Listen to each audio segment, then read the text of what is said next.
কি সুফল হতে পারে যদি একটা ইসলামিক রাষ্ট্র ব্যবস্থা আমাদের মাথার উপরে আসে বা একটা ইসলামপন্থী গভর্নমেন্ট আমাদের মাথার উপরে আসে, তাহলে আমরা কি সুবিধা পাইতে পারি। অনেকে হয়তো মনে করেন যে এটা থাকলেও যা, না থাকলেও তা। তো অনেকে আবার এগুলো নিয়ে আলোচনা করেন না বা করেন না, এতে করে এটা মাথা থেকে মাইনাস হয়ে গেছে। একটা বিষয় বুঝেন, এটা আসলে আমার একটা বুঝ আর কি, নিজের মতো করে বলছি আর কি।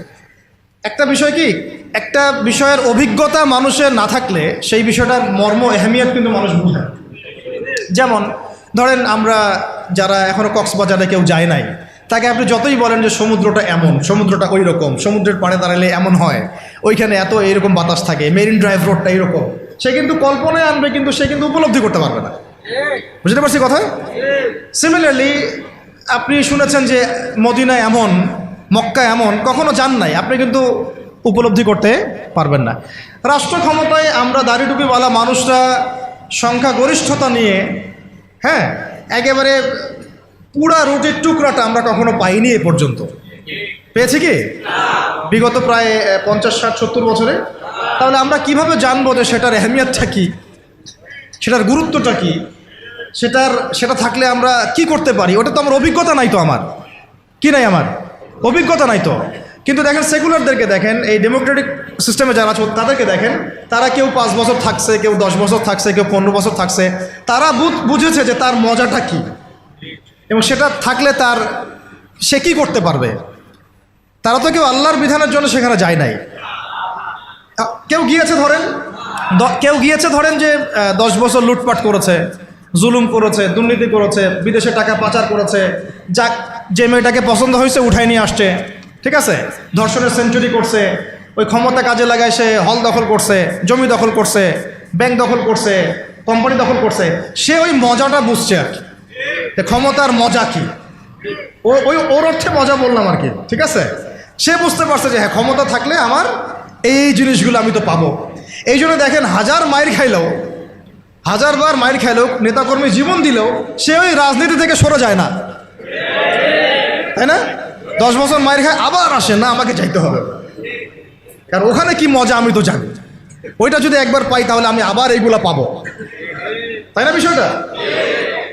তো ওদের একটা উদাহরণ দিয়ে বোঝালাম। এই জন্য দেখেন, তারা তাদের এই রাজনৈতিক মুভমেন্ট থেকে কখনো সরে যায় না। সরে যায় কখনো?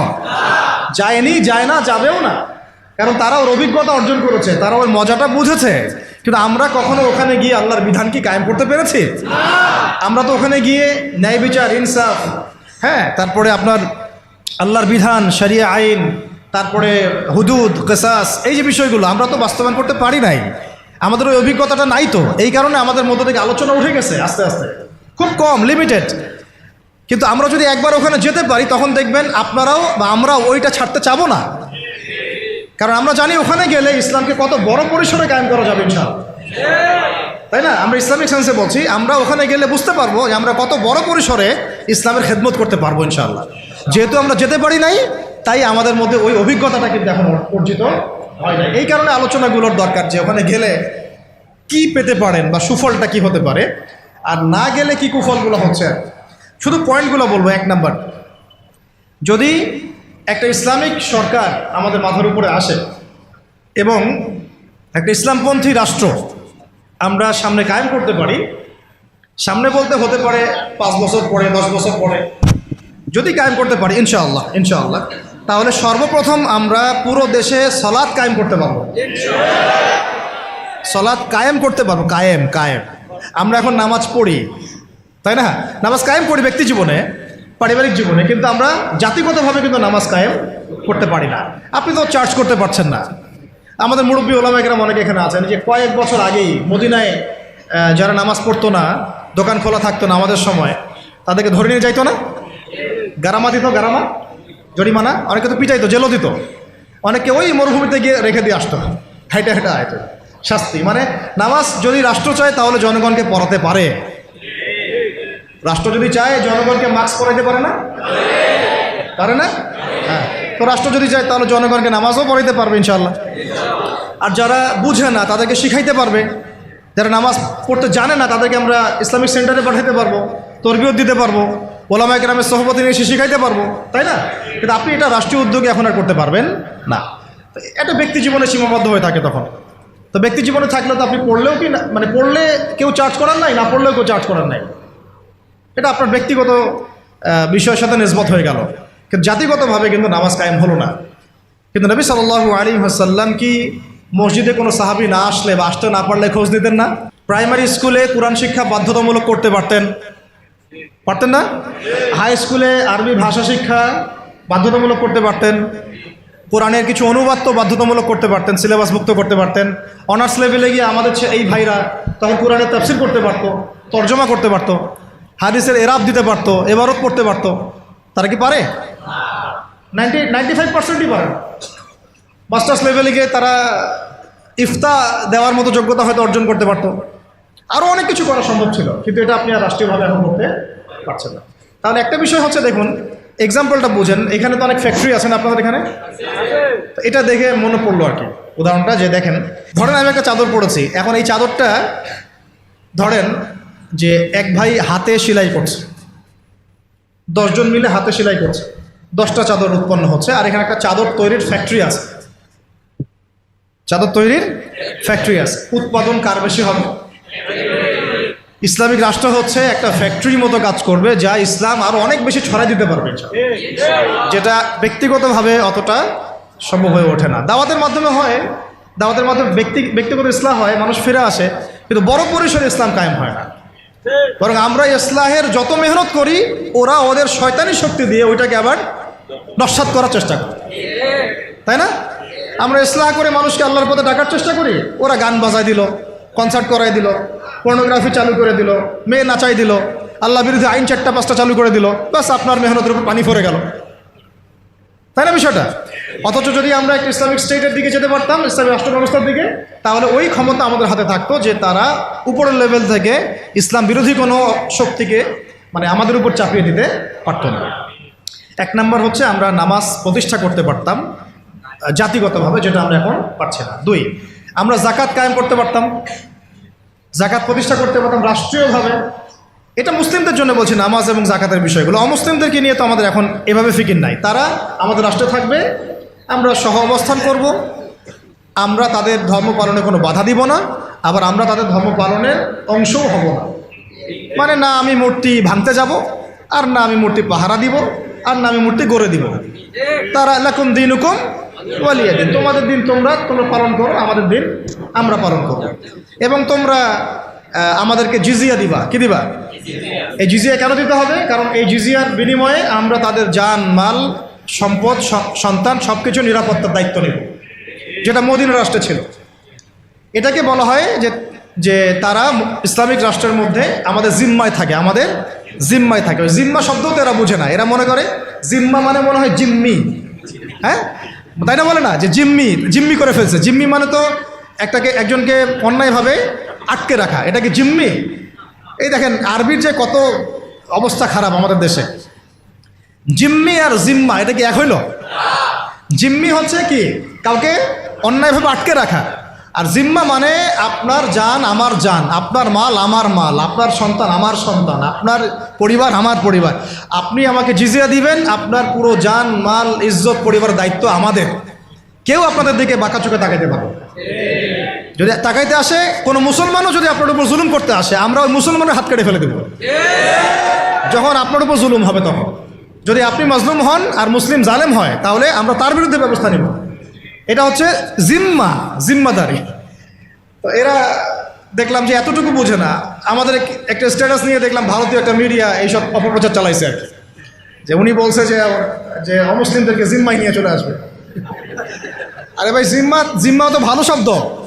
জিম্মা এত বড় শব্দ যে মানে আমার সন্তান যদি আপনার বিরুদ্ধে অন্যায় করে, আমি আমার নিজের হাতে সন্তানকে শাস্তি দিব, এটা হলো জিম্মা।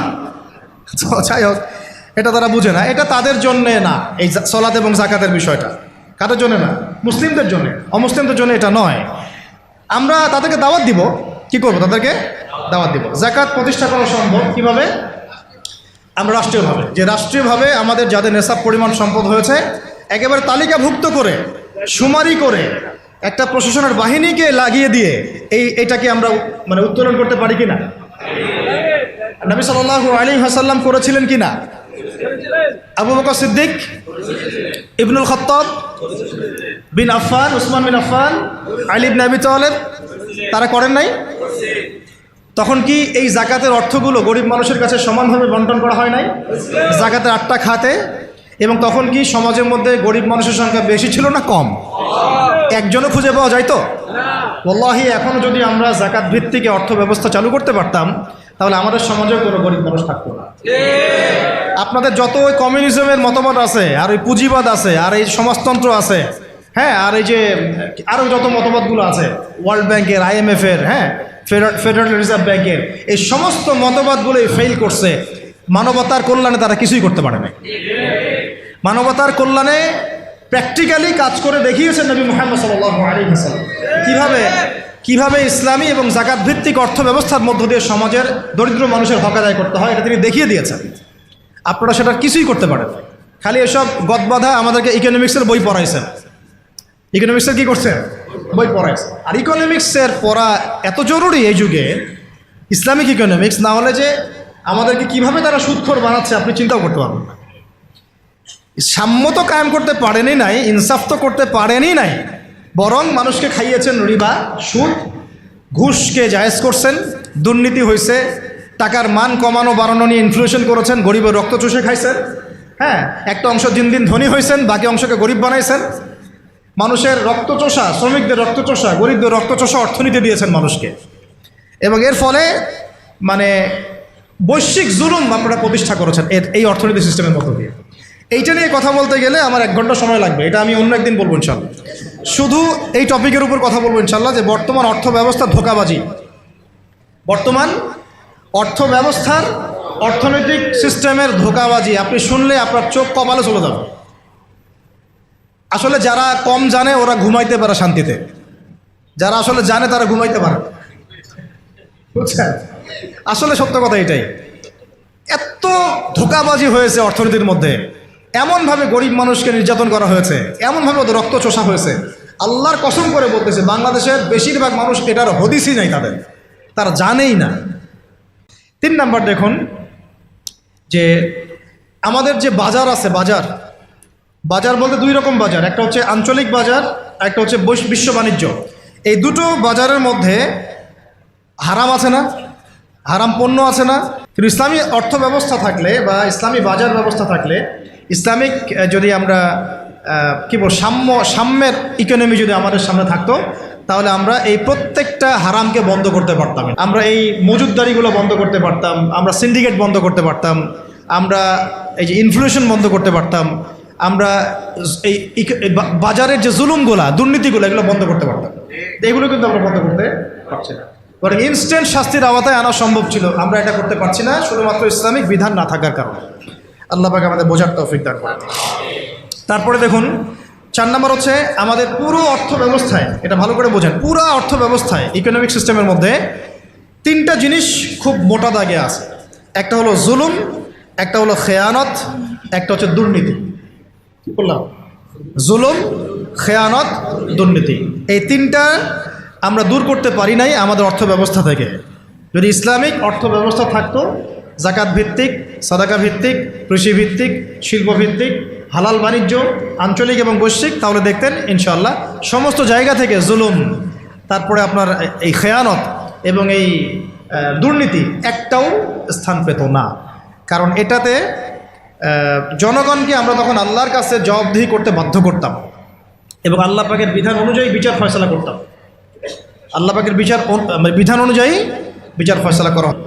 সেকুলারিজম একটি ইসলাম বিরোধী মতবাদ, এগুলো তো পলিটিক্যাল, এর বাইরে সামাজিক অনেক ব্যাপার আছে, যেমন ইসলাম বিরোধী বিভিন্ন মতবাদ, সংস্কৃতি, কাদিয়ানি মতবাদ ধরেন, তারপরে ইসাই মুসলিমদের ফিতনা, পরে ইসলাম বিরোধী যত মতবাদ, যেমন এই কমিউনিজম বা so-called communism, so-called democracy, so-called secularism, বা এই যে LGBTQ, তারপরে রিবা, কাদিয়ানি মতবাদ, এনজিওদের সুদের ফিতনা, ইসাই মুসলিমদের ফিতনা, যত ইসলাম বিরোধী মতবাদগুলো আছে, এইগুলোকে রাষ্ট্রীয়ভাবেই আস্তে আস্তে আস্তে মিটিয়ে ফেলা সম্ভব ছিল।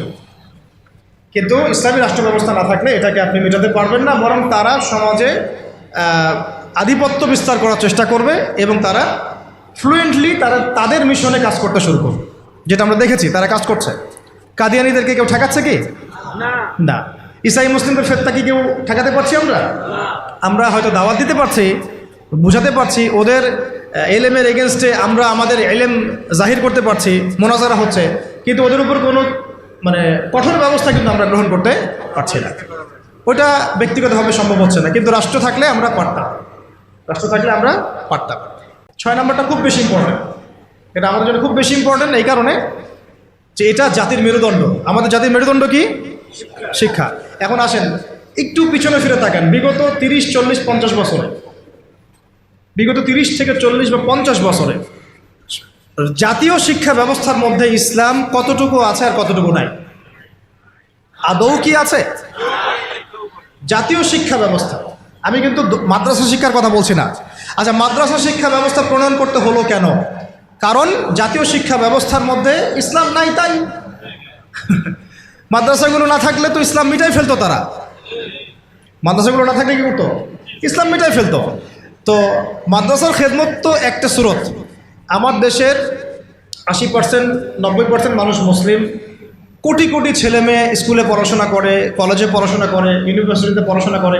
আচ্ছা, তাদের কি মৌলিক অধিকার না যে তারা প্রাইমারি স্কুলে কোরআন শিখবে, হাই স্কুলে তারা অন্তত আরবিটা শিখবে, ফরজে আইনের জ্ঞান জানবে, হাদিস শিখবে, সিরাত শিখবে, কোরআন অনুবাদ করতে পারবে বা কোরআনের তাফসীর করতে পারবে, অথবা তারা ফিকহ বা উসুলের জ্ঞানগুলো অর্জন করবে, মুফতি হবে, মুহাদ্দিস হবে, মুফাসসির হবে? এই অধিকার কি আমাদের এই কোটি কোটি ছেলের নাই, মেয়েদের নাই? আমরা শিক্ষাকে একদম সেকুলার করে ফেলছি। শিক্ষা ব্যবস্থার মধ্যে ইসলাম আনা যাবে না, ঠিক যেমন রাষ্ট্র ব্যবস্থার মধ্যে ইসলাম আনা যাবে না, অর্থনীতির মধ্যে ইসলাম আনা যাবে না, ঠিক ওই রকমই শিক্ষা ব্যবস্থার মধ্যেও ইসলাম আনা যাবে না। এই কনসেপ্টটাই আমরা আমাদের জাতিকে দীর্ঘদিন যুগের পর যুগ অন্ধকারে রাখছি। এই জন্য দেখা যায় একজন এমপি সাহেব কোরআন তেলাওয়াত করতে পারে না, একজন বিসিএস ক্যাডার সূরা ফাতিহা পড়তে পারে না, একজন বুদ্ধিজীবী টকশো ফাটাই ফেলতেছে, একদম টকশো থেকে একদম কি একটা অবস্থা, টেবিল থাপড়ায় থাপড়ায় কথা বলছে, কিন্তু এদিকে সে ওযুর ফরজ বলতে পারে না। হ্যাঁ, এইভাবে আমরা আমাদের সমাজটাকে একদম ধ্বংস করে ফেলছি। এই জায়গায় কথা বলতে গেলে আমি একটু উত্তেজিত হয়ে পড়ি। আমরা আমাদের সমাজের শিক্ষাটাকে একদম ধ্বংস করে ফেলছি, একেবারে ধ্বংস করে ফেলছি। আমাদের আর্মি অফিসারদের কি এই অধিকার ছিল না যে তারা কোরআনে হাফেজ হবেন, তারা মুহাদ্দিস হতে পারবেন, মুফতি হতে পারবেন? হ্যাঁ, নবী সাল্লাল্লাহু আলাইহি ওয়াসাল্লামের যুগে যারা ফ্রন্টলাইন সোলজার, ফ্রন্টলাইন মুজাহিদ, তারা কি মুফতি ছিলেন না? মুহাদ্দিস ছিলেন না? কারি ছিলেন না? হাফেজ ছিলেন না? তাহলে আমাদের তো তারা ফ্রন্টলাইন যোদ্ধা, তাদের মধ্যে কয়জন হাফেজ, কয়জন আলেম, কয়জন কারি, কয়জন মুফতি, কয়জন মুহাদ্দিস? অথচ তাদেরকে এগুলো শিখতে দেওয়া হয় নাই। কারণ তারা এগুলো শিখে যদি আবার আল্লাহর পথে ফিরে আসে, তারাই যদি আবার ইসলামী রাষ্ট্রের কথা বলে। র্যাবের ভাইদের অধিকার ছিল না? পুলিশের ভাইদের অধিকার ছিল না? আমাদের বিজিবির ভাইদের অধিকার নাই? সবার অধিকার ছিল। বুদ্ধিজীবীদের, আমাদের ব্যবসায়ীদের, আমাদের যে আওয়াম জনগণ যারা, সবার অধিকার ছিল না? এই যে তোমরা যারা জেনারেল লাইন স্টুডেন্ট, তোমাদের অধিকার ছিল না? শিখতে দেওয়া হয় নাই। কিন্তু আমরা তাদেরকে মেসেজ দিতে চাই যে আপনাদের এটা শেখার পূর্ণ অধিকার আছে, এবং আপনারা যদি এগুলো শিখে আল্লাহকে চিনতে শিখেন, রাসূলকে চিনতে শিখেন এবং ইসলামিক রাষ্ট্রের গুরুত্ব তাৎপর্য বুঝতে শিখেন, আল্লাহ পাক আপনাদেরকে এই যুগের খালিদ আর ওমর বানাই দেবেন ইনশাআল্লাহ। এবং আপনারাই ইনশাআল্লাহ আজ হোক আর কাল হোক আপনারাই বলবেন যে এই রাষ্ট্রটা যেন ইসলামী রাষ্ট্র হয়। যখন আপনারা দেখতে থাকবেন, বুঝতে থাকবেন যে হ্যাঁ, কত জুলুমের শিকার হচ্ছি আমরা, আর ইসলামী রাষ্ট্র না থাকার কারণে আমরা কিভাবে বঞ্চিত হয়েছি, বৈষম্যের শিকার হয়েছে, তখন আপনারা নিজেরাই ইনশাআল্লাহ তাআলা দাওয়াত এবং জিহাদের মধ্য দিয়ে এই বাংলার মধ্যেই আপনারা ইসলামী রাষ্ট্র কায়েম করবেন ইনশাআল্লাহ। আমরা দোয়া করি যেন আমাদের এই ভাইদেরকে আল্লাহ হেদায়েত দান করেন। ঠিক আছে? ব্যক্তিগতভাবে আপনি হয়তো একটা স্কুল করলেন, ওই যে আমি বললাম যে আমি একটা প্রতিষ্ঠান করেছি, আপনি একটা মাদ্রাসা করেছেন, উনি একটা মক্তব করেছেন, উনি একটা স্কুল করেছেন, কলেজ করেছেন, এই পর্যায়ে প্রবৃত্তি থাকবে। তারপরেও এখানে তো কিছুটা খেদমত করার সুযোগ আমাদের আছে, বাকি ক্ষেত্রগুলো তো একেবারেই বন্ধ করে দিয়েছে, তাই না?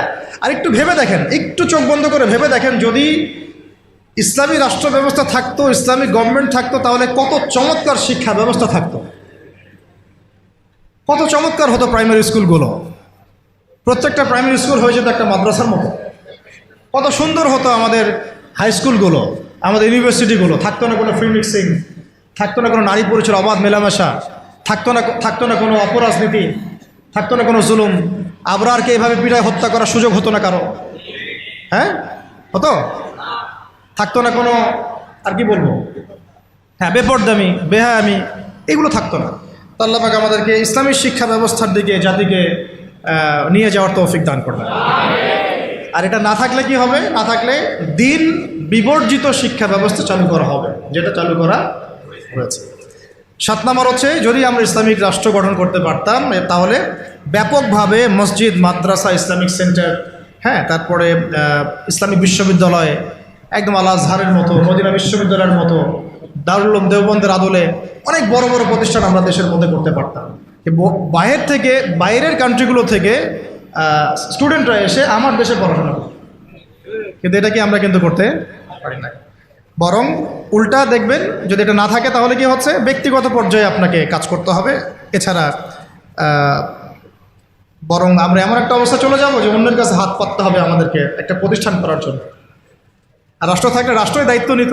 টিচারদের বেতন দিবে রাষ্ট্র, ওস্তাদদের বেতন দিবে রাষ্ট্র, ইমাম সাহেবদের বেতন দিবে রাষ্ট্র, তাদেরকে গাড়ি দেওয়া হবে, তাদেরকে ফ্ল্যাট দেওয়া হবে, তাদের তো অধিকার আছে, তাদেরকে রেশন দেওয়া হবে, তাদেরকে দেশের সম্পদ হিসেবে গড়ে তোলা হবে, এবং জাতির আকীদা আমলের সংস্কারের জন্য তাদেরকে রাষ্ট্র কাজে লাগাবে। বরং রাষ্ট্র একটা গঠনমূলক সিলেবাস প্রণয়ন করবে, যেটা পড়লে সবার মধ্যে যে মিসকনসেপশনসগুলো দূর হয়ে যাবে। তো সম্ভব ছিল? হয় নাই। আচ্ছা, এরপরে আসেন 8 নম্বর হচ্ছে যে আমাদের দেশের একটা অন্যতম গুরুত্বপূর্ণ ক্ষেত্র হচ্ছে কৃষি এবং শিল্প, তাই না?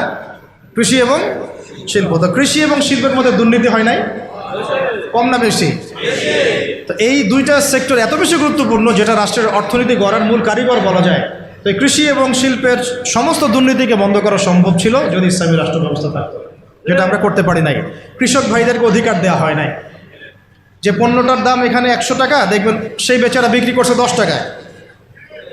কৃষকের সাথে সরাসরি সরকারের সম্পর্ক নেই, মাঝখানে বহু থার্ড পার্টি আছে। তাহলে ওদের উপর জুলুম হচ্ছে না? শ্রমিক, যে শ্রমিকের আপনি গার্মেন্টসের বেতন দিচ্ছেন 10,000 টাকা, 12,000 টাকা, এই পণ্যগুলোকে এক্সপোর্ট করে তারা কোটি কোটি টাকার বিজনেস করছে। তো তাদের এবং রাষ্ট্রের মাঝখানে একটা কি আছে, মধ্যস্থতা করার একটা মাঝখানে থার্ড পার্টি আছে। এই মাঝখানে অনেক টাকা পয়সা গায়েব হয়ে যাচ্ছে একবার উপরে। এর উপরে যাচ্ছে না, যাচ্ছে কানাডায়, সুইজারল্যান্ডে, সুইস ব্যাংকে, অমুক জায়গায়, তমুক জায়গায়। হ্যাঁ, তো এই যে গরিবের রক্তচোষা অর্থনীতি, এটা বন্ধ করা যেত যদি আমরা ইসলামী রাষ্ট্র ব্যবস্থা প্রণয়ন করতে পারতাম। কি লম্বা হয়ে যাচ্ছে নাকি? আচ্ছা, 25টা পয়েন্ট বলবো আপনাদের ইনশাআল্লাহ। কয়টা? আজকের মতো 25টা, আরও আছে। যখন কিতাব আসবে ইনশাল্লাহ তখন আরও 50টা 100টাও পাবেন ইনশাআল্লাহ। কয়টা বলছি? 8টা। হ্যাঁ, 8টা না? 8টা। 9 নম্বর লিখেন। 9 নম্বর হচ্ছে যাবতীয় অপসংস্কৃতিকে রুখে দেওয়া সম্ভব ছিল। যেমন স্টার জলসা, জি বাংলা, হ্যাঁ, পরকীয়া শেখানো হয়, জেনা শেখানো হয়, খাওয়া শেখানো হয়। হ্যাঁ, তারপরে ওই যে গুন্ডা মাস্তানি করাকে হিরোর রোল দেওয়া হয়, আর আমাদের ছেলে পেলে ওইটাকে ফলো করে। এগুলোকে বন্ধ করা সম্ভব ছিল রাষ্ট্রীয় উদ্যোগে, কিন্তু আপনি ব্যক্তিগত উদ্যোগে এটা করতে পারবেন না।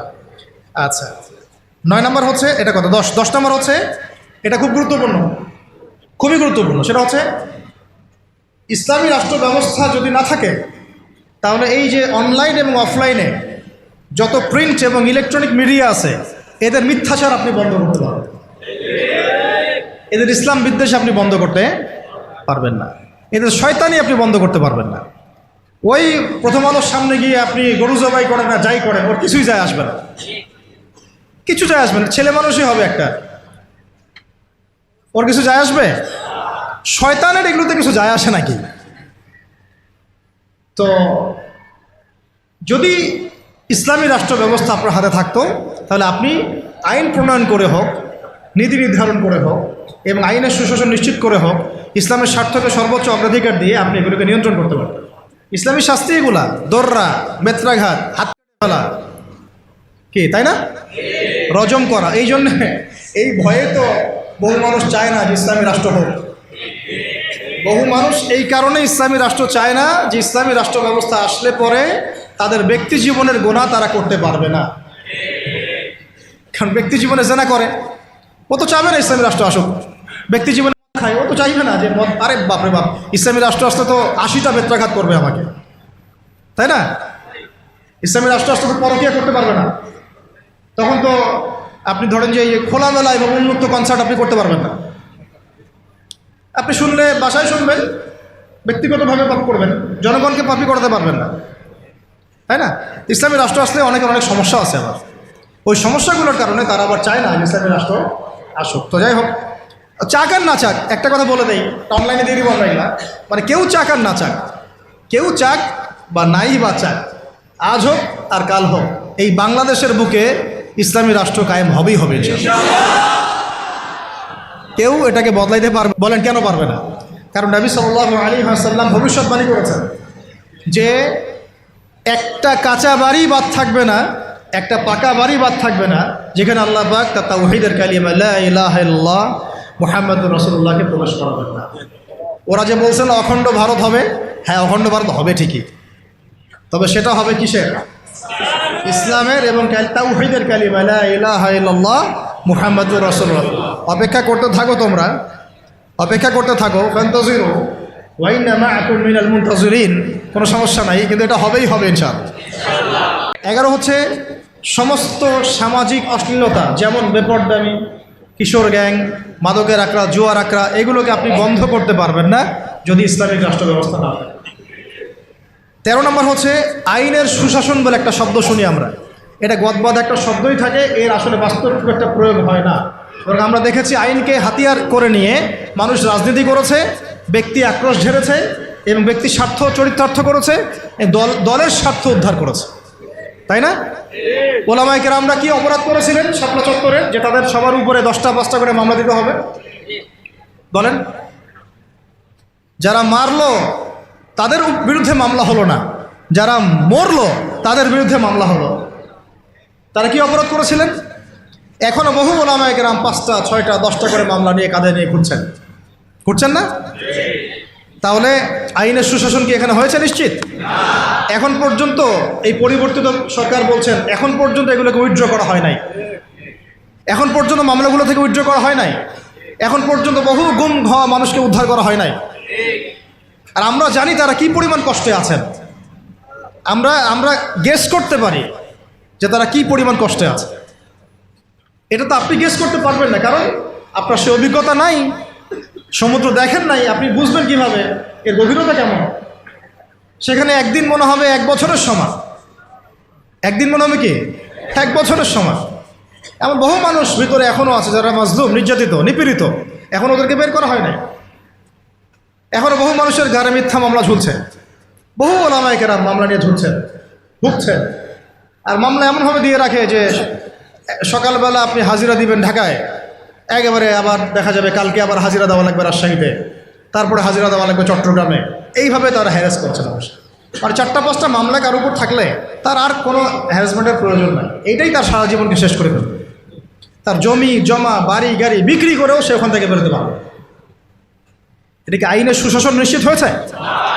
যদি ইসলামিক রাষ্ট্র ব্যবস্থা থাকতো তাহলে প্রত্যেকটা জালেমের বিচার হতো, প্রত্যেকটা মাজলুমকে আমরা বেকসুর খালাস করে দিতাম এবং এখানে তাওহীদপন্থী সৎ এবং যোগ্য আইনজীবীদেরকে আমরা রাখতে পারতাম না? শুধু তাই না, এই যে ব্রিটিশ আইন চলতেছে, ব্রিটিশ আইন, এই ব্রিটিশ আইনের যে ফাঁকফোকর, নোংরামি, তাগুতি সিস্টেম, এগুলোকে পরিবর্তন করে আমরা আল্লাহর শরিয়া আইন বাস্তবায়ন করতে পারব। 12টা বলছি, 13 নম্বর। আচ্ছা, 13 নম্বর হচ্ছে খুব জরুরি পয়েন্ট, সমস্ত অপরাধের বিচার এবং আইনের যে সুশাসন এটা নিশ্চিত করা সম্ভব, সমস্ত অপরাধগুলোর বিচার করা সম্ভব ইনসাফের সাথে, শরিয়া আইনের সাথে এবং আল্লাহর বিধানের অনুকূলে, যেটা ইসলামিক স্টেট না থাকলে কখনোই সম্ভব নয়। একটা জেনার ঘটনা ঘটেছে নবী সাল্লাল্লাহু আলাইহি ওয়াসাল্লামের যুগে, তিনি কি বিচার করেন নাই? চুরি হয়েছে, তিনি কি বিচার করেন নাই? মদপান হয়েছে, তিনি কি বিচার করেন নাই? তিনি কোন উৎস থেকে আইন নিয়ে বিচার করেছেন? আল্লাহর পক্ষ থেকে আইন দিয়ে বিচার করেছেন, সেটা কিন্তু আমাদের বিগত 50, 60, 70, 100 বছরে আমরা করতে পারি নাই। তো ইসলামী রাষ্ট্র ব্যবস্থা না থাকলে এটা কখনোই সম্ভব হবে না। ঠিক আছে। 14 নম্বর হচ্ছে হুদুদ এবং কিসাস কায়েম করা সম্ভব হবে না। কি বললাম? হুদুদ এবং কিসাস কায়েম করা সম্ভব হবে না যদি ইসলামী রাষ্ট্র ব্যবস্থা না থাকে। যদি থাকে তাহলে আপনি হুদুদ কায়েম করতে পারবেন, কিসাসও কায়েম করতে পারবেন। কিসাস কি? হত্যার বদলে হত্যা, খুনের বদলে খুন। এই যে মনে করেন কয়দিন আগে দেখলেন না, একটা বাস এসে পিছিয়ে দিয়ে চলে গেল। রাস্তাঘাটে কত ঘটনা ঘটছে, এমন ঘটছে না? কত ঘটনা ঘটছে, কত যে নিরপরাধ মানুষ আমাদের সমাজে প্রাণ হারায়। কোনো হিসেব আছে? কোনো তালিকা আছে? সবগুলোকে সুষ্ঠু কোনো বিচার হয়? বহু মানে জালেম পার পেয়ে যায় না? কিন্তু হুদুদ আর কিসাস থাকলে কোনো জালেম পার পাইতো না, বরং এগুলো সবার সামনে দৃষ্টান্তমূলক শাস্তি দেওয়া হতো। যেমন এই এলাকায় যদি কোনো চুরি হতো তাহলে সবার সামনে তাকে নিয়ে এসে তার হাত কেটে ফেলা হতো। তখন কি চুরি বাড়তো না কমতো? নিশ্চয়ই বাড়তো নাকি? চুরি কি বাড়তো? এটা হচ্ছে একটা সাইকোলজিক্যাল ট্রিটমেন্ট। এটা একটা সাইকোলজিক্যাল ট্রিটমেন্ট যে মানুষ যখন দেখে যে হ্যাঁ, আরে চুরি করলে তো এমন শাস্তি দিবে, জেনা করলে তো ভাই আমার এমন শাস্তি আছে, মানুষ ভয়ে অনেক সময় পাপ করে, ভয়ে পাপ করে। এটা খুব জরুরি। খালি মানুষকে শুধুমাত্র আপনি মানে মিষ্টি মিষ্টি ওয়াশ করে লাইনে আনতে পারবেন না। তোমার ওয়াজের সাথে সাথে কি লাগবে? মেডিসিনও লাগবে। কি লাগবে? মেডিসিনও লাগবে। তো এই মেডিসিনগুলো দিতে হবে ওহী ভিত্তিক। আল্লাহ পাক আমাদেরকে হুদুদ এবং কিসাস কায়েম করার তৌফিক দান করুন। আচ্ছা, একটা এক্সাম্পল দেই। এই যে আমাদের ছাত্র ভাইরা শহীদ হয়েছেন, শত শত হাজার হাজার, আল্লাহ ভালো জানেন সংখ্যা কত, আমরা জানি না। আমরা কিন্তু এক্স্যাক্ট সংখ্যা জানি না। বহু ভাই পঙ্গু হয়ে হাসপাতালে পড়ে আছেন, তাদের খুনের বিচার করা দরকার ছিল কি না? কতগুলো হয়েছে? যদি একটা এক্সাম্পল দিই, যদি ধরেন যে একজন ছাত্রকে হত্যা করার জন্যে একজন পুলিশ দরকার হয় বা একটা বুলেটও দরকার হয়, তাহলে তো যদি 1000 জন মারা যায় তাহলে 1000 পুলিশকে শাস্তির আওতায় আনা লাগতো আর কি। 1000 পুলিশ কি গ্রেফতার হয়েছে? হ্যাঁ, তাদেরকে আদেশদাতারা কি সবাই গ্রেফতার হয়েছে? তাদের মাস্টার মাইন্ডরা কি এখন পর্যন্ত ফাঁসির কাজটা ঝুলেছে কেউ? তো এই যে ইসলামী হুদুদ এবং কিসাস থাকলে এতদিন পর্যন্ত সবার আগে যে কাজটা হতো, এটা যদি তথাকথিত এই যে ডেমোক্রেটিক বিপ্লব না হয়ে যদি এটা হতো ইসলামিক কোনো রেভলিউশন, তাহলে সবার আগে বিচার হতো খুনের, হত্যার বিচার হতো। সবার আগে এই কাতিলদের কিসাস করা হতো। কিন্তু এটা কিন্তু হয় নাই, বিকজ এটা ইসলামিক মুভমেন্ট হয় নাই, এটা ইসলামিক কোনো রেভলিউশন হয় নাই। যাই হোক, যা হয়েছে হয়েছে, যা হয়েছে হয়েছে। এখন আমরা চেষ্টা করব যেন জালেম আবার ফিরে না আসে এবং মাজলুম যেন কখনো আবার নির্যাতিত না হয়, আর আস্তে আস্তে যেন আমরা ইসলামিক রাষ্ট্র ব্যবস্থা দিকে যেতে পারি। কারণ আমরা জানি যে একদিনে আমরা যেতে পারবো না। একদিনে কি পারবো? আলোচনাগুলো তো ওঠা উচিত, সবার জানা উচিত, সচেতনতা তৈরি করা উচিত। আজ হোক আর কাল হোক ইনশাল্লাহ হবেই হবে ইনশাল্লাহ। এটা গেল আপনার কত নম্বর বললাম? 13 নম্বর। 14 নম্বর। 15 নম্বর হচ্ছে, এটা খুব জরুরি পয়েন্ট। প্রত্যেকটা ডিপার্টমেন্টে, হোক প্রশাসন, হোক ব্যাংকিং সিস্টেম, হোক ইকোনমিক্স, হোক রাজনীতিবিদদের মধ্যে, হোক আপনার প্রিন্ট মিডিয়া, ইলেকট্রনিক মিডিয়ায়, প্রতিটা ডিপার্টমেন্টে যত ভারতীয় দালাল আছে, বিজাতীয় দালাল আছে, বিজাতীয় দোসর আছে, এদেরকে আপনি চিহ্নিত করে শাস্তির আওতায় আনতে পারবেন না যদি আপনি ইসলামিক রাষ্ট্র ব্যবস্থার দিকে না যান। যতই চেষ্টা করেন ফাঁকফোকর দিয়ে তারা বের হয়ে যাবে। ইসলামিক রাষ্ট্র ব্যবস্থার মধ্যে নাই, তো তারা এখানে ফাঁকফোকর খুঁজবে, পেয়েও যাবে, পার পেয়েও যেতে পারে। যেমনটা বিগত সময় হয়েছে না?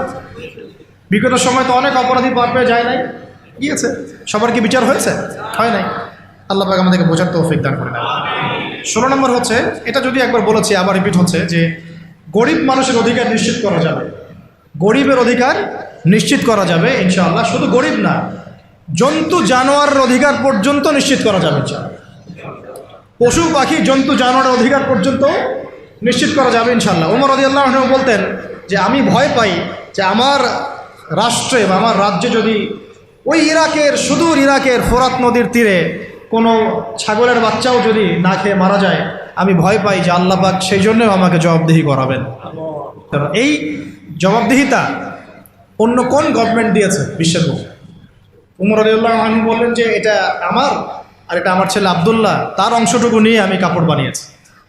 এইরকম ইনসাফ, এইরকম ন্যায় বিচার, এরকম জবাবদিহিতা কোন রাষ্ট্র ব্যবস্থায় আছে? ইসলামী রাষ্ট্র ব্যবস্থা ছাড়া কোথাও আছে?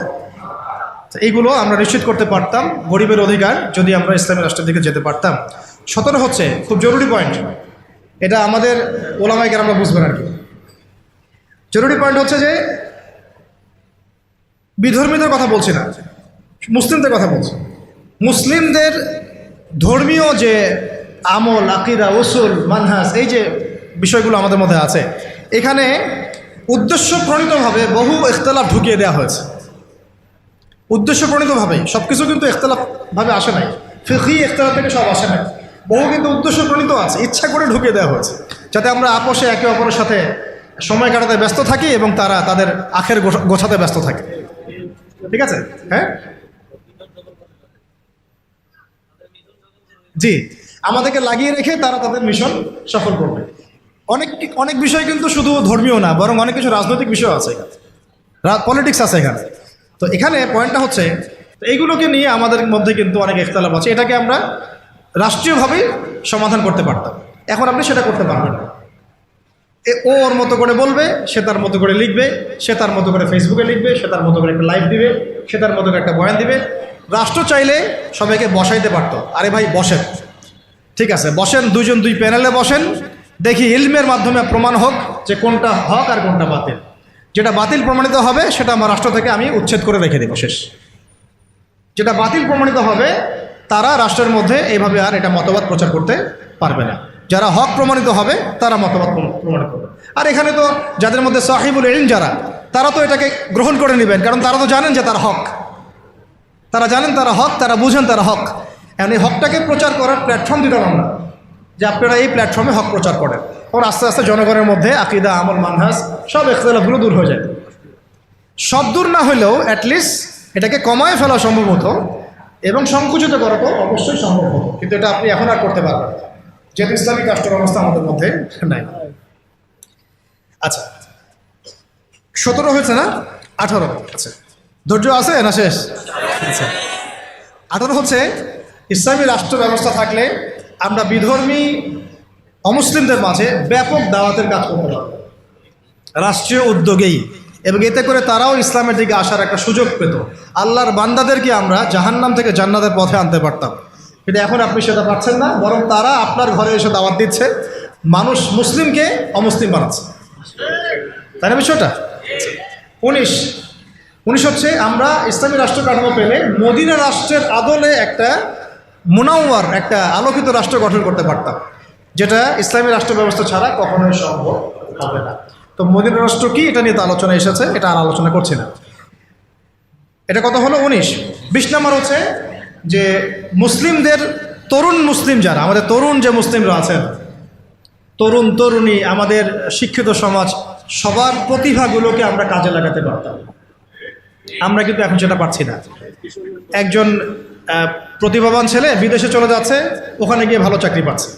একজন প্রতিভাবান ডক্টর বিদেশে চলে যাচ্ছে, ওখানে গিয়ে সার্ভ করছে। আমি আমার দেশের সম্পদগুলোকে সোনা বানাতে পারছি না, তাই না?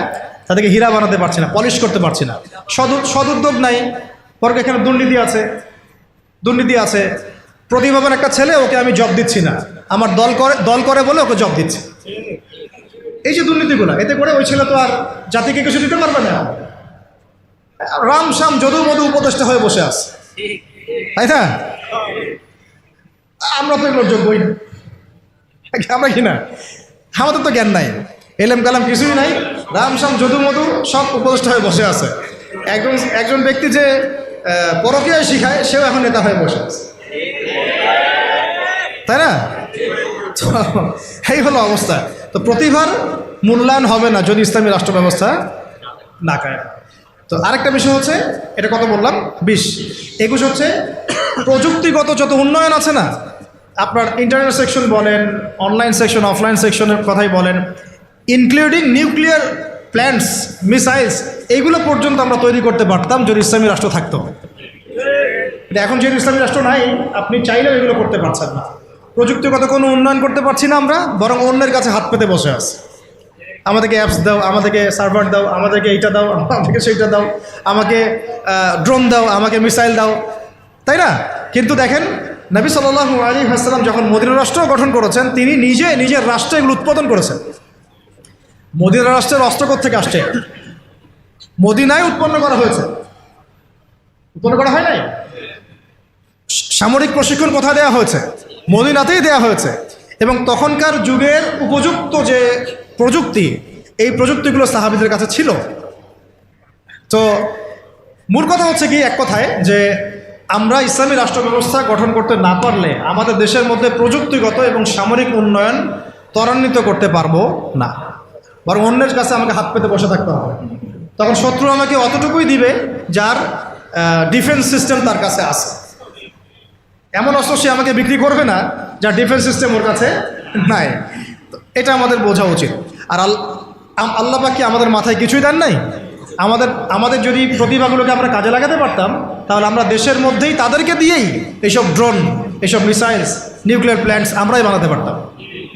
আর আমরা যদি জিজ্ঞাসা করি আমাদের পলিটিশিয়ানদেরকে যে বিগত 50 বছর ধরে স্বাধীনতা তো ধোয়া তুলতেছেন, তা আপনারা কী করছেন? একটা ক্ষেপণাস্ত্র তৈরি করতে পারছেন?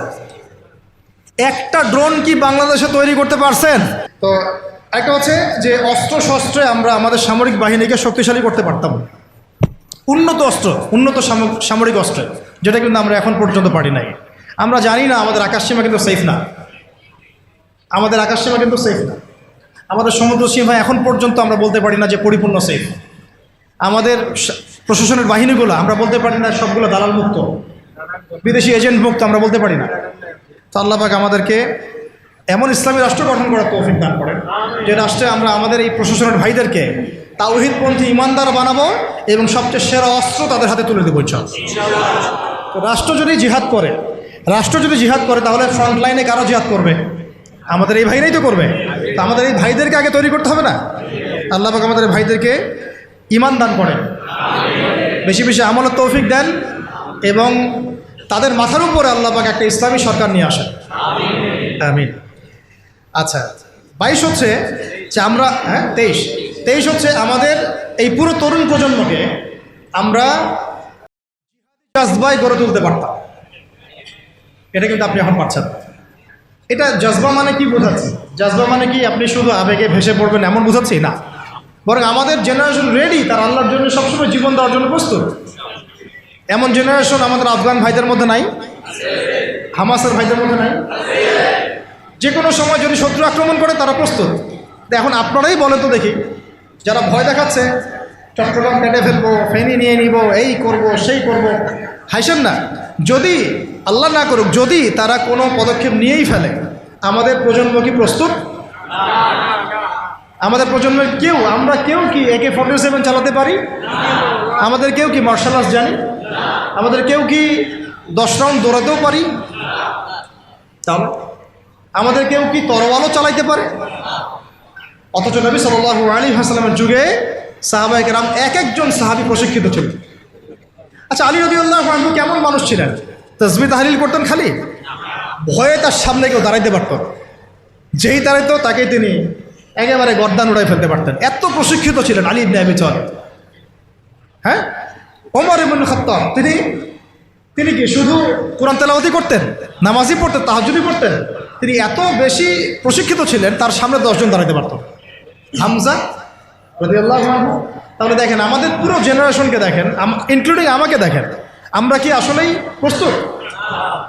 দেখা যায় আমাদের গতকালকে বলছিলাম যে 4-5 জন ডাকাত যদি একটা ছোট্ট ছুরি নিয়ে আমাদের সামনে দাঁড়ায়, আমাদের তো ভাই খবর হয়ে গেছে, ভাই কি আছে নে, সব নেই, তা আমাকে ছাড়, বিষয়টা এমন না। কিন্তু একটা সময় ছিল যে আমাদের জেনারেশনের তরুণরা একাই 8-10 জনের সাথে লড়াই করতে পারত, ভয় করতো না। দেখেন আমরা কিন্তু এরকম মানে প্রশিক্ষিত একটা প্রজন্ম করতে পারি না, কিন্তু ইসলামী রাষ্ট্র থাকলে আমরা পারতাম না? প্রত্যেক স্কুলের ছাত্রদেরকে আমরা কিন্তু স্কাউটের মাধ্যমে হোক বা মিলিটারিদের আওতায় নিয়ে এসে হোক একটা 6 মাসের ট্রেনিং দিতে পারতাম, কলেজের ছাত্রদেরকে দিতে পারতাম, ভার্সিটির ভাইদেরকে দিতে পারতাম। আমাদের মিসাইলস লাগবে, প্রশিক্ষণ লাগবে, ট্রেনিং লাগবে, তাই না? জাবাজ আমাদের সব অফিসার লাগবে। এই ক্ষমতা বাঙালি জাতির আছে, এই ক্ষমতা আমাদের আছে, আমাদের আর্মি ভাইদের আছে, আমাদের বিজেপি ভাইদের মধ্যে আছে, ওই কলিজা তাদের আছে ঠিকই। কিন্তু রাষ্ট্রীয় ইসলামী রাষ্ট্র না থাকার কারণে, রাষ্ট্রীয় পৃষ্ঠপোষকতা না থাকার কারণে এবং রাষ্ট্রীয় চাপ তাদের উপর থাকার কারণে তারা তাদের প্রতিভার বিকাশ ঘটাতে পারে নাই। আমি চ্যালেঞ্জ করতেছি, আপনি বিএসএফ, এই যে ভারতের বিএসএফের 100 জনকে লাগান বর্ডারে, আমাদের বিজিবির 20টা ভাইকে লাগান, ওরা পারবে না ইনশাল্লাহ। যদি ক্ষেপণাস্ত্র না নিক্ষেপ করে ওরা পারবে না, যদি আসমান থেকে বিমানে ওরা যদি ফায়ার না করে তাহলে ওরা পারবে না, মাঠে ওরা আমাদের 20 জন বিজিবির ভাইদের সাথে পারবে না ইনশাল্লাহ। পারবেন, আমি বলছি, গ্যারেন্টি দিচ্ছি পারবে না ইনশাল্লাহ, দেখে নিয়ে। কিন্তু ওরা আমাদের উপরে মানে চড়াও হচ্ছে কিসের ভিত্তিতে? আমাদের আওয়ামদের মধ্যে প্রশিক্ষণটা নাই এবং আমাদের মধ্যে ওই প্রযুক্তি নাই, আমাদের মধ্যে ওই পরিমাণ অস্ত্রশস্ত্র নাই, এই জন্য তারা এই দাপটটা দেখাচ্ছে। কিন্তু আমাদের আর্মি অফিসাররা, আমাদের এই বিজিবির ভাইরা, নৌবাহিনীর ভাইরা, আমাদের এই আপনার বিমান বাহিনীর ভাইরা, তারা অনেক অনেক বেশি প্রশিক্ষিত। কিন্তু আমরা তাদেরকে ওইভাবে ইমানের চর্চায় নিয়ে এসে আল্লাহর রাহে জীবন বিসর্জনের মানসিকতা তৈরি করতে পারি না। আল্লাহ পাক আমাদেরকে বোঝার তৌফিক দান করুন। তো এটা আমাদের শুধু তাদের জন্য না, আমাদের পুরো এই তরুণ সমাজ সবাইকেই এই প্রশিক্ষণগুলোর আওতায় নিয়ে আসা উচিত। কিন্তু এটা আপনি এখন পারছেন না। যদি ইসলামী রাষ্ট্র ব্যবস্থা হয় কখনো, তাহলে ইনশাআল্লাহ পারবেন ইনশাআল্লাহ। ঠিক আছে, আল্লাহ পাক আমাদেরকে বোঝার তৌফিক দান। 24 হয়ে গেছে, 23, হ্যাঁ 24 হচ্ছে যে আমরা যদি একটা ইসলামিক রাষ্ট্র পর্যায় পর্যন্ত যেতে পারি তাহলে কি হবে? তাহলে আমরা পুরো মানে বিশ্বের বড় বড় যে ইসলামিক রাষ্ট্রগুলো আছে, যেমন ধরেন যে মালয়েশিয়া, তারপরে ধরেন যে সৌদি আরবিয়া বা কাতার বা তুরস্ক বা আফগানিস্তান, পাকিস্তান বা আরও বড় বড় যে রাষ্ট্র, ইরান, যে রাষ্ট্রগুলো মানে কম বেশি ইসলামের সাথে সম্পৃক্ত, একটা ঐক্যবদ্ধ জোট আমরা গঠন করতে পারতাম, ন্যাটোর চেয়েও শক্তিশালী। তখন কিন্তু আমরা ওদেরকে চোখ রাঙাতে পারতাম। এটা আল্লাহ পাক করতে বলেছেন আমাদেরকে সূরা আনফালের মধ্যে, কিন্তু আমরা সেটা করি নাই। আল্লাহ বলেছেন যে কাফেররা জোটবদ্ধ হচ্ছে, তোমরাও যদি জোটবদ্ধ না হও তাহলে দুনিয়ার মধ্যে ফাসাদ সৃষ্টি হবে। হয়েছে, এটা ইসলামী রাষ্ট্র ছাড়া সম্ভব না। একা একা তো আপনি এটা করতে পারবেন। তারপরে আমরা আমাদের মজলুম ভাইদের পাশে থাকতে পারতাম, তাদেরকে হেল্প করতে পারতাম। তখন আমরা ওই ঐক্যবদ্ধ জোট মিলে, শক্তি মিলে আমরা কিন্তু ইসরায়েলের বিরুদ্ধে কথা বলতে পারতাম না? আমাদের গাজায় আমাদের মজলুম ভাই বোনদের পাশে দাঁড়াতে পারতাম। এখন তো সবাই বিক্ষিপ্ত, ওরা আমাদের সবাইকে একা একা বাগে পাইছে, আর কি একা একা বাগে পাইছে। ওই 3 ভাইয়ের মতো ঘটনা হয়েছে। হ্যাঁ, 3 ভাইকে একজন হত্যা করতে চায়, তো প্রথমে এক ভাইকে গিয়ে বুঝাইছে যে আরে তোর ওই 2 ভাই তো তোকে দেখতে পারে না, ওদের সাথে চলিস না, তুই আমাদের সাথে থাক। হ্যাঁ, এভাবে বুঝায় ওকে আলাদা করছে, করে ওকে প্রথমে জবাই করছে। ওর 2 ভাইকে বোঝাচ্ছে, আরে ওকে জবাই করছে তো ঠিক আছে, ও অপরাধ করছে তাই করছে, তুই তো ওর অপরাধ করিস নাই, তোকে করবো না, তুই আমার সাথে থাক। সে তার সাথে থাকা শুরু করছে, পরে ওকেও জবাই করছে। শেষমেশ ওই যে ফাঁকা একজন ছিল, ওকেও জবাই করছে। ওরা এই পলিসিতে গেছে। আল্লাহ পাক আমাদেরকে বৈশ্বিক ইসলামী জোট গঠন করার তৌফিক দান করুন। আর শেষটা হচ্ছে যে ইসলামী রাষ্ট্র ব্যবস্থা যদি না থাকে তাহলে আমরা সত্যিকারের চূড়ান্ত স্বাধীনতা বলতে যা বোঝায় তার স্বাদ আমরা কখনোই আস্বাদন করতে পারি। চূড়ান্ত স্বাধীনতা মানে কি? যে আমি শুধু এক আল্লাহর দাসত্ব করব, আল্লাহ ছাড়া অন্য কাউকে ভয় করি না, অন্য কোনো পরাশক্তির দাসত্ব করি না। এক আল্লাহর দাসত্বে পুরো জাতি মিলে আমরা স্বতন্ত্র স্বাধীন। এই স্বাধীনতার স্বাদ আমরা আস্বাদন করতে পারবো না যদি একটা ইসলামী রাষ্ট্র ব্যবস্থা না আসে। আল্লাহ পাক আমাদের সবাইকে চূড়ান্ত স্বাধীনতা অর্জন করার তৌফিক দান করুন। এখন এখানে একটা কথা মিস হয়ে গেছে, যেটা গতদিন মিস হয়ে গেছিল, মনে পড়ছে বলে দিই। ইসলামী রাষ্ট্র ব্যবস্থার আরেকটা মূল বিষয় আছে যে কোনো মহিলা নেত্রী আবার আমির হইতে পারবে না। কি হইতে পারবে না? কোনো মহিলা নেত্রী আমির হইতে পারবে না। আর রাষ্ট্র চলবে সুরাভিত্তিক। কিভাবে চলবে? সুরাভিত্তিক। তো মাশওয়ারা দিতে পারে, হয়তো মাশওয়ারা দিতে পারে, কিন্তু আমির হইতে পারবে না। নবী সাল্লাল্লাহু আলাইহি ওয়াসাল্লাম তার স্ত্রীদের মাশওয়ারা নিয়েছেন, কিন্তু আমির হতে পারবে না। এটা তো আমাদের এখন এক্স এবং ওয়াই উভয় দলেরই তো আমির হচ্ছেন নারী নেত্রী, নাকি? তাই না? নারী ছাড়া আর কিছুই খুঁজে পাই না। ঠিক আছে, হ্যাঁ, নারী উপদেষ্টাও আছে। নারী নেতৃত্ব ইসলামে জায়েজ নাই। নারীদেরকে ওই কাজের জন্য আল্লাহ পাক সৃষ্টি করেন নাই। ঠিক আছে, আল্লাহ পাক আমাদেরকে বোঝার তৌফিক দান করুন। আমেরিকা কখনো নারী নেতৃত্ব নিয়ে আসে না, পশ্চিমারা আনে না। আর আমাদেরকে শেখায় নারী অধিকার, ওরা আমাদেরকে শেখায় নারী অধিকার। আচ্ছা, শেষ কথা হচ্ছে ভাই, লাস্ট পয়েন্ট, এটা হচ্ছে লাস্ট পয়েন্ট। এখন এই যে এত আলোচনা করলাম, এখন এই গন্তব্যে যেতে হলে আমাদের কিছু করণীয় আছে কিনা? আছে। এখন আপনারা আমাকে বলেন তো করণীয় কি? এখন এখানে কয়েকটা পয়েন্ট লিখে আনছিলাম যে এখন আমরা তো বুঝলাম এর এহমিয়ত কি, গুরুত্ব কি, না থাকার কুফল কি। আমরা চাই যে আমরা ইসলামী রাষ্ট্রের দিকে যাই, চাই কি না? আমাদের করণীয় হচ্ছে 1 নাম্বার ভাই, 1 নাম্বার ইলম অর্জন করা। কি করা? এই ইলম শুধু একমুখী জ্ঞান হলে হবে না, বহুমুখী ইলম অর্জন করতে হবে, যাতে আমি কোরআন সুন্নাহর জ্ঞান দিয়ে বিশ্বকে ডিল করতে পারি। বোঝা গেছে কথা? 2, ইলম অনুযায়ী আমল বাড়ায় দেওয়া, ইলম অনুযায়ী আমল বাড়ায় দেওয়া। 3, তাজকিয়া অর্জন করা, তাজকিয়া বা আত্মশুদ্ধি অর্জনের চেষ্টা করা। 4, এই তাজকিয়া বা আত্মশুদ্ধি আবার একা একা অর্জন করা যায় না, উস্তাদের সোহবত লাগবে। ইলম শিখতে এবং তাজকিয়া অর্জন করতে বরেণ্য উলামায়ে কেরাম এবং বুজুর্গদের সোহবত লাগবে। 4 নাম্বার। 5 হচ্ছে যে আমার অর্থনীতি সম্পূর্ণ হালাল হতে হবে। কী হতে হবে? হারাম খোরদের দ্বারা কোনো ইসলামী রাষ্ট্র কায়েম হবে না। ঠিক আছে? বে-ইলম মানুষ দিয়ে ইসলামী রাষ্ট্র কায়েম হবে না। তাজকিয়া যাদের মধ্যে নাই তাদেরকে দিয়ে হবে না। যাদের উপরে মুরব্বীদের দোয়া এবং সোহবত নাই তাদেরকে দিয়েও হবে না। ঠিক আছে? আল্লাহ বোঝার তৌফিক দান করেন। 5 নাম্বার হচ্ছে, 6 নাম্বার হচ্ছে যে আমাদেরকে শারীরিক এবং মানসিকভাবে প্রস্তুত থাকতে হবে। শারীরিক এবং মানসিকভাবে প্রস্তুতি রাখতে হবে। এটা আপনারা বুঝে নেন আমি কি বুঝাতে চাইছি। 6 নাম্বার হচ্ছে যে আমাদের সবাইকে, একজনকে না সবাইকেই সৎ কাজে আদেশ করতে হবেই হবে। সবাইকেই সৎ কাজে আদেশ করতে হবে, সবাইকে অসৎ কাজে নিষেধ করতে হবে, সবাইকে আদর্শ পরিবার গড়ার চেষ্টা করতে হবে। যদি পরিবার আমার কথা না শুনে, আমার আকীদা আদর্শে আমার সাথে না থাকে, প্রয়োজনে আসহাবুল কাহাফের মতো একা চলতে হবে, তাও আপনাকে বাতিলের সামনে আপোষ করা বা আত্মসমর্পণ করা যাবে না। খালাস। 9 হচ্ছে আমাদের সন্তানদেরকে এবং এই তরুণ প্রজন্মকে এবং আমাদের সন্তানদেরকে একেবারে মর্দে মুজাহিদ রূপে করতে হবে। বলবেন ইনশাআল্লাহ? আমাদের এই তরুণ প্রজন্মকে এবং আমাদের সন্তানদেরকে একদম মর্দে মুজাহিদ রূপে গড়তে হবে। কয়টা বলছি? 8টা? 9টা?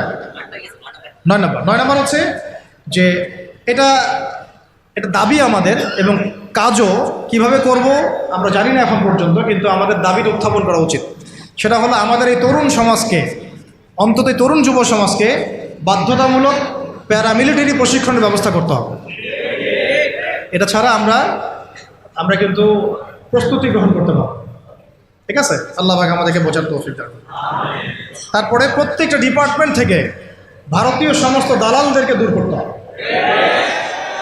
এবং যত বিজাতীয় দালাল আমাদের দেশে আছে, যারা বাংলাদেশকে আমেরিকা বানাতে চায়, বাংলাদেশকে ভারত বানাতে চায়, হ্যাঁ, বাংলাদেশকে নিয়ে ষড়যন্ত্র করে, এরা যে বা যারাই হোক এদেরকে কোনো স্থান দেওয়া যাবে না।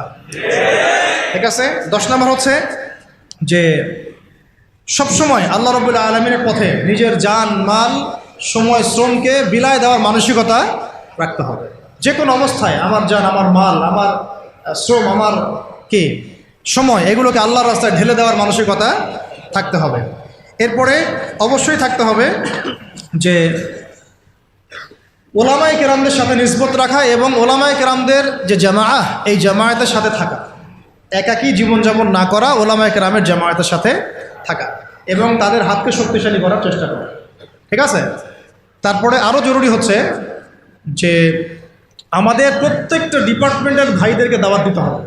শুধু আমাদের মধ্যে দাওয়াতটা রাখলে হবে না, আমাদের পলিটিশিয়ান, বিত্তশালী, হ্যাঁ, আমাদের প্রশাসন, আমাদের ফোর্সগুলা, আমাদের সরকার, সবার মধ্যে দাওয়াতটাকে প্রচার করতে হবে। ঠিক আছে? কয়টা বলছি? লিখতে থাকো। কয়টা হচ্ছে? 12টা? 11টা? 12টা হচ্ছে যে ইসলাম বিরোধী যত মতবাদগুলো আছে, এই সমস্ত মতবাদগুলোকে চিহ্নিত করতে হবে, এগুলো থেকে দূরে থাকতে হবে। বোঝা গেছে? ইসলাম বিরোধী যত মতবাদ আছে সমস্ত মতবাদ চিহ্নিত করা আগে, যেমন বললাম ডেমোক্রেসি, সোকল কমিউনিজম, সোকল এই সেকুলারিজম, এগুলো ফাইন্ড আউট করতে হবে, করে দূরে থাকার ফিকির করতে হবে। তারপরে হচ্ছে কত? 13, সাহাবাওয়ালা জীবনযাপন করতে হবে।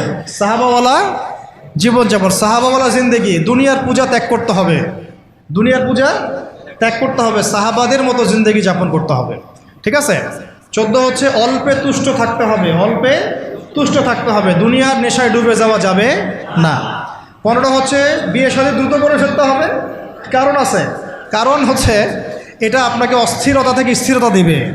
ঠিক আছে। স্থির থাকলে আপনি অনেক কাজ করতে পারবেন, অস্থির থাকলে কোনো কাজ করতে পারবেন না। 16 নম্বর সন্তানদের কথা বলেছি, মানুষ করার কথা, হ্যাঁ এটা তো বলেছি। আচ্ছা 16 নম্বর হচ্ছে যে আমাদের মধ্যে আর কোনো বিভাজন তৈরি করা যাবে না, বরং আমাদের মধ্যে ইখতিলাফি বিষয়গুলোকে বাদ দিয়ে সবাই মিলে একটা ঐক্যবদ্ধ শক্তি গঠন করার চেষ্টা করতে হবে। ঠিক আছে, এটা খুব জরুরি জিনিস, সবাই মিলে একটা জাতীয় ঐক্য গঠনের চেষ্টা করতে হবে। তারপরে 17 হচ্ছে খুব জরুরি একটা পয়েন্ট, নবী সাল্লাল্লাহু আলাইহি ওয়াসাল্লামের সিরাতুন নবী সাল্লাল্লাহু আলাইহি ওয়াসাল্লামকে বাধ্যতামূলকভাবে শিখতে হবে। সিরাতের আদলেই তো আপনাকে রাষ্ট্র গঠন করতে হবে। এর পাশাপাশি হচ্ছে যে আমাদের যে প্রতিভাগুলো আল্লাহ পাক আমাদেরকে দিয়েছেন, এই প্রতিভাগুলোকে কাজে লাগায় প্রত্যেকটা জেলায় জেলায়, থানায় থানায়, ইউনিয়নে, এলাকায়, মহল্লায় একটা সাংগঠনিক রূপ আমাদেরকে দিতে হবে, বুঝতে পারছি? এবং এটাকে একটা চেইন অফ কমান্ডের আন্ডারে নিয়ে আসতে হবে, যাতে করে আমরা একটা ঐক্যবদ্ধ জাতীয় শক্তি হতে পারি। আল্লাহ পাক আমাদেরকে বুঝতে তৌফিক দান।